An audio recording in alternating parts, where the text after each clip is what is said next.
ବିଝାରପୁର ବ୍ଲକର ବିଜେଡି ଦଳ ତରଫରୁ ପ୍ରେସମିଟ୍ ପ୍ରସଙ୍ଗ ଥିଲା 548 କ୍ୱିଣ୍ଟାଲ ଗହମ ହଡପ ସମ୍ପର୍କରେ ବିଝାରପୁର ବିଜେଡିର ନେତୃତ୍ୱ ପୂର୍ବତନ ବାଚସ୍ପତି ମନ୍ତ୍ରୀ ଏବଂ ବର୍ତ୍ତମାନ ବିରୋଧୀ ଦଳର ସଚେତକ ବ୍ଲକ ଚେୟାରମ୍ୟାନ୍ ରଞ୍ଜିତା କୁମାରୀ ଦାସ ପୂର୍ବତନ ଚେୟାରମ୍ୟାନ୍ ବର୍ତ୍ତମାନର ଜିଲ୍ଲା ପରିଷଦ ନନ୍ଦକିଶୋର ସାମଲ ବିଝାରପୁର ବିଜେଡି ସଭାପତି ମୁରଲୀଧର ବେହେରା ଅନ୍ୟ ପଦାଧିକାରୀଙ୍କ ଉପସ୍ଥିତିରେ ପ୍ରାୟ ପ୍ରିଣ୍ଟିଂ ମିଡିଆ ଇଲେକ୍ଟ୍ରୋନିକ୍ 50ଟି ସାମ୍ବାଦିକ ବନ୍ଧୁମାନଙ୍କୁ ଏହି ପ୍ରସଙ୍ଗରେ सूचना अवसर में श्रीमती मालिक कहते गहम दुर्नीति जदि सत्य तेज संपृक्ति अफिसर मान विरोध में कार्यानुष्ठान मतने राजनीति करने वृथा साधारण गरीब लोकों प्रसंग कौन अच्छी समाधान रास्ता खसड़ा प्रस्तुत करतु तेज लोके ग्रहण करेंगे अଯଥାରେ एणुतेणु कथार हीन राजनीति कले लोके ताहार जवाब मागे शेष में श्रीमती मालिक कहते जदि मूल्य नथिबा प्रसंग में बिझारपुर भी बीजेपी कौन पदक्षेपमूलक होइला हो हल्ला करे तेज बिझारपुर बीजेडी तार उचित जवाब देव शेष में बालीचोरी प्रसंग सांबादिक भाई मैंने उत्थापन करते श्रीमती मलिक कहते मो तरफ बारंबार जिलापाल माइन्स डिपार्टमेंट को जणाई बाली क्षय हेले नदी दुर्बल हो बन्यार संभावना अच्छी यह प्रसंग रखी अन्य नेतृत्व सूचना देते जदि बीजेपी क्षांत न रहे तेज जन आंदोलन हो बिझारपुर नेतृत्व को चेतावनी देउछु शेष में नेतृत्व धन्यवाद दे प्रसारण करने को कहते बीजेपी शस्ता राजनीति आम पसंद करूँ से सरकार अच्छा ऑफिसर को सस्पेंड करना जो मैंने से दुर्नीति संपृक्त ऑफिसर को एमआई को सस्पेंड करूँ सीएस को सस्पेंड करूँ एसएससी को सस्पेंड करूँ जे सप्लायर ताको सस्पेंड करूँ ता नक सस्ता राजनीति करके मोरी ना चलिए से चलिए आम व्यवस्था आम चल देवु ना से जो सस्ता राजनीति कर सस्ता राजनीति करदेवु जदि साहस अच्छी ऑफिसर को सस्पेंड करके देखा जदि सस्पेंड न करेंगे आम भावु से सुरक्षा दौरान भितर आम शीघ्र राज्यस्थ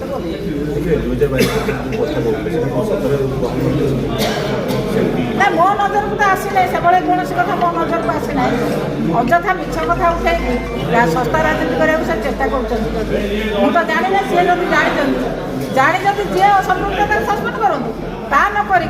अଯଥା कथा गुड़ा कहीं आलोचना कर अଯଥା कथा आलोचना कर केवल सस्ता राजनीति करने साधारण लोक जानते किए लोक करुच्ची प्रकृत में सस्ता राजनीति किए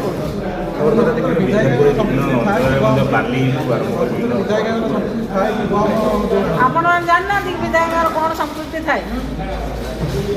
विधायक मैंने कौन सप्लायर कौन गेट पास दिखती ना किसी स्टक रिपोर्ट आसे ना सी कौटी बांटती ना कौन थाए से कौन संपृक्ति कौन विधायक मानकर न थाए सी जदि उठाऊँ से कथा ऑफिसर को सस्पेंड करूँ और कौटी मोर संपृक्ति अच्छी प्रमाण दिखाँ जदि से न दे पारे खूब शीघ्र आम राज्य रास्ता को ओल्लै सारा ऑफिसर को सस्पेंड कर कईटा ऑफिसर को सस्पेंड कर सरकार अच्छी राज्य रास्ता कौन ओल्लैब अलजिया गुड़ा ये अलजिया नेता को नाज ना तुम सरकार अच्छ तुम एक्शन नहीं देखो ना तुम सस्पेंड करू ना तुम डीलर को पैसा मांग डीलर पैसा नदेला डीलर रास्ता बुली थाना बुली गले राजनीति होगला तुम एमआई की सस्पेंड कर सीएसओ को सस्पेंड कर एसएससी को सस्पेंड कर जे सप्लाई जाइए से सप्लायर को सस्पेंड कर ये पैसा नहीं चापिक बस जाए से कहीदे प्रमिला ना जहाँ बुली आसो राजनीति हो तुम प्रशासन गले पैसा नहीं ऑफिसर को जोर पैसा नहीं से चापिक बस जाए बदनामी मत कौन से बदनामी करेंगे मत जेपर्यंत विजयपुर जनसाधारण आशीर्वाद मो मुंड अच्छी मत सी कौन बदनामी करें सी बारंबार जनसाधारण प्रत्याख्यित होती 4 थर वोट हारी सी कौन बदनामी करें से निजे बदनाम केते होती देखो किभली भाव में ऑफिसर को धमकी पैसा कटाऊँ डीलर मान पैसा कटाई डीलर केस देते से कथा मत भाइराल हो आप जानते जैनिक डीलर को नेता पैसा मांगी से पैसा न देवा विभिन्न कथा धमका दी सी कौन मत मो कथा कौन मत बदनाम कर जदि ऑफिसर को सस्पेंड न करा जाए आम अपेक्षा करुँ 15 दिन समय दौचु 15 दिन भितर ऑफिसर को सस्पेंड करातु जो मैंने सप्लायर जी अच्छा डिसमिस करूँ एवं सप्लायर बंद करातु जदि एक कथा न करा जाए 15 दिन भितर आम जो मैंने एक कथा कर विरुद्ध थाना को ओह्लैबू थाना बसबू और विभिन्न सरकारी ऑफिस की घेरू। उपस्थित अच्छा आम गहन ब्लॉक चेयरमैन महोदय आमर विजु जनता दल सभापति ब्लॉक सभापति तथा जिला परिषद मेंबर पूर्वतन चेयरमैन नंदकिशोर सामल महोदय निर्वाचन मंडल सभापति मुरलीधर बेहरा महोदय कोऑर्डिनेटर श्रीजुक्त प्रदीप महांती महोदय भाइस चेयरमैन शेख एरशाद विंध्यापुर सरपंच प्रतिनिधि युव नेता अशोक साहू महोदय सांबादिक बंधु मैंने विंध्यापुर निर्वाचन मंडल जो मैंने शासक दल में अच्छा किछि चारा नहीं से केवल प्रमिला मल्लिक को अस्त्र कर राजनीति करने को चेष्टा कर नचेत सी लोकंर काम करवा लोकों कथा बुझा लोकों समस्या को समाधान करवा ये कथा से केतेबेले चिंता करूना बीजेपी दलर कर्मी भाव में काम करुँच बीजेपी बर्तमान सरकार रे अच्छी जदि किए भूल करी सस्तास अच्छी से ऑफिसर विरुद्ध एक्शन ना पाई घंट घोड़े एमआई की सस्पेंड कर देखा जदि गहम दुर्नीति करमआई सस्पेंड करूँ तुरंत सस्पेंड करूँ तत्कालीन एससीसी को सस्पेंड करूँ सी सब एग्नेस्ट एक्शन नि ता नक जो सस्ता राजनीति करके कथा लिखुंट सेगुड़ा मु जमा पसंद करे कि केयर करूना सी कौन किए कहला न कहला मत नहीं राजनीति करने छड़ा तो मुझे देखु जाओ कि चारा ना कौ साधारण लोक समस्या को से कौ दिन नहीं उपस्थापन कौटी कर कौ साधारण समस्या को लोकों पाखक नहीं लोकों विषय आलोचना कर सरकार पाखे बुली बुली चांदा आदाय कर चेयरमैन महोदय कहले प्रत्येक ऑफिस को जाए बुली बुली चांदा आदाय कर सांबादिक बंधुगण आपण मैंने पचारतु बुली बुली कि कहीं प्रत्येक ऑफिस चांदा कटा ऑफिसर को धमकाई जे आम शासक दल आमको कम अधे दियो एक कहीं ऑफिसर को कह ब्लॉक रे पसी वीडियो को धमका जाऊँगी आमको अधे कम दियो आम शासक दल कर्मी मान कौन भाग दबार एमती नियम रही आरएनबी रे धमका जाऊँगी आरडी रे धमका जाऊँगी इरिगेशन धमका जाऊँगी कर्मी मैंने धमकई शासन करेंगे धमकई लोक मान शोषण करेंगे नेता नेत्री मैंने धमकई शोषण करेंगे ये कथा को साधारण लोक सहे ना गले डीलर को पैसा मागिले आमको पैसा दियो नचेत आम तुम विरुद्ध या कर पैसा जो डीलर नदेला तुम अमुक खाई जाइछ धमक खाई जाइछ गहम खाई जाइछ एटा चाउल खाई जाइछ आम तुम विरुद्ध लिखू साहस अच्छी सरकार रे अच्छा सस्पेंड करके देखई दियो जदि से कथा तुम